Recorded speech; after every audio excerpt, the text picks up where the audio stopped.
This is the eufy Robot Vacuum E25, a squared-off robot with rounded corners and a glossy black finish that looks sleek and modern but shows dust and fingerprints fast. The top LiDAR turret gives it extra height, which helps it map accurately, but it also means it won't slip under low sofas or platform beds. The All-in-One Omni Station is big, boxy, and meant to live on a hard floor. It holds clean and dirty water, a large dust bag, and a detergent cartridge, and the see-through tanks make it easy to tell when it's time to refill or empty. I had to clear a semi-permanent spot for it and plan around a short power cord, and there's no cable management on the back. The base has a bright LED ring that can be distracting in darker rooms, and I couldn't dim it. From my experience, setup was simple. I paired it over 2.4 GHz Wi-Fi, walked through the eufy Clean app, and it was ready in under 10 minutes. The first map run took just a few minutes, and the robot drew a clean floor plan with room labels that made sense. LiDAR is a laser scanner, so it sees the shape of your rooms, and there's also a small camera with an LED that helps it avoid common obstacles. It navigated well even at night. The app is feature-rich. I can schedule, set no-go zones, adjust suction and water levels by room, and tell it how to behave on carpet.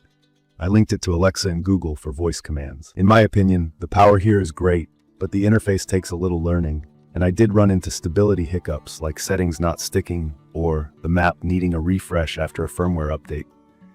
Keeping the firmware updated through the app did help reliability over time.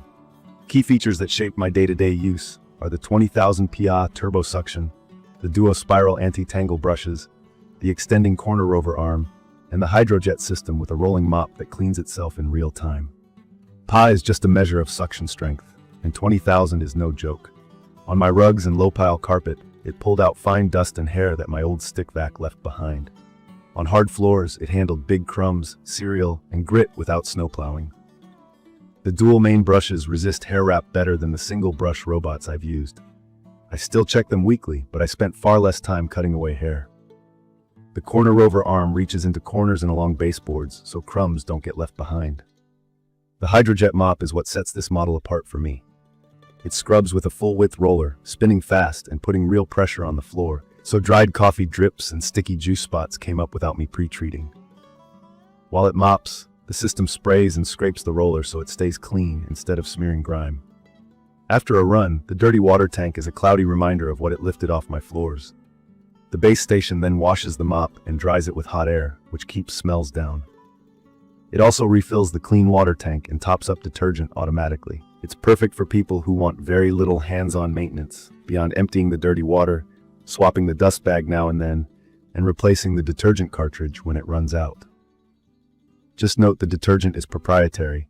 I tried the eufy cartridge and liked the streak-free result, but you're locked into their consumables. Runtime was strong. I routinely got well over 2 hours on a mixed floor plan with standard suction and medium water flow. If it needs to, it recharges and resumes.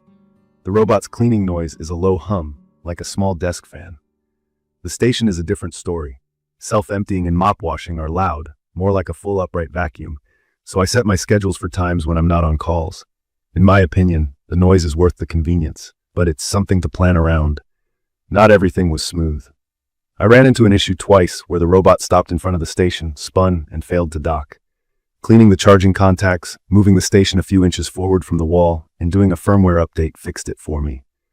The obstacle avoidance is good, but not perfect. Thin, lightweight rugs can bunch up, and tall thresholds can stop it.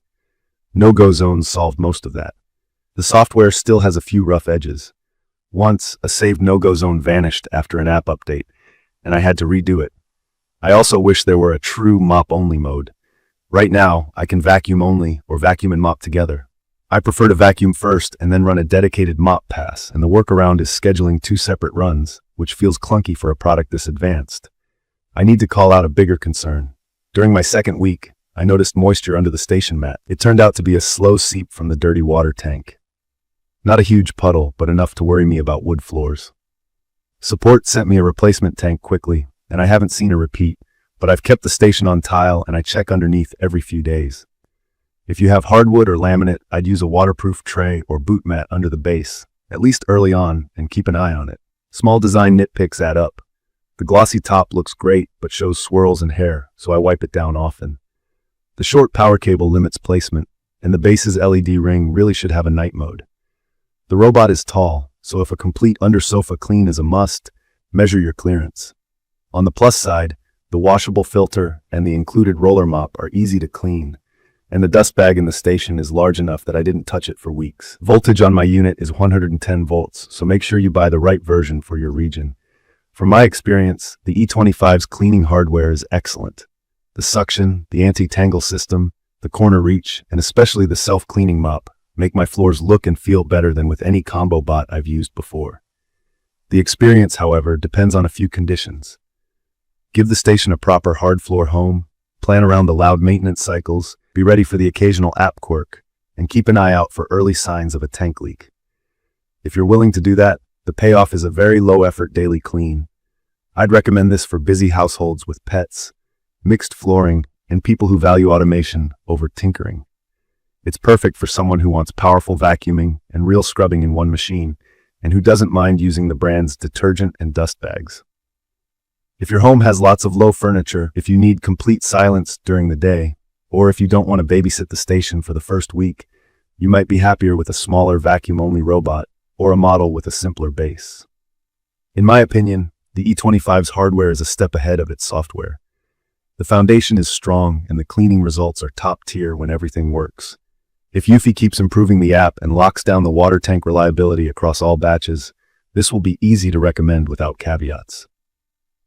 In conclusion, I'm keeping it in my routine because the clean it delivers is that good, but I'm using a waterproof mat under the base, and I schedule the loud cycles when I'm out. You can find detailed information about the eufy Robot Vacuum E25 in the comments section. See you in the next video.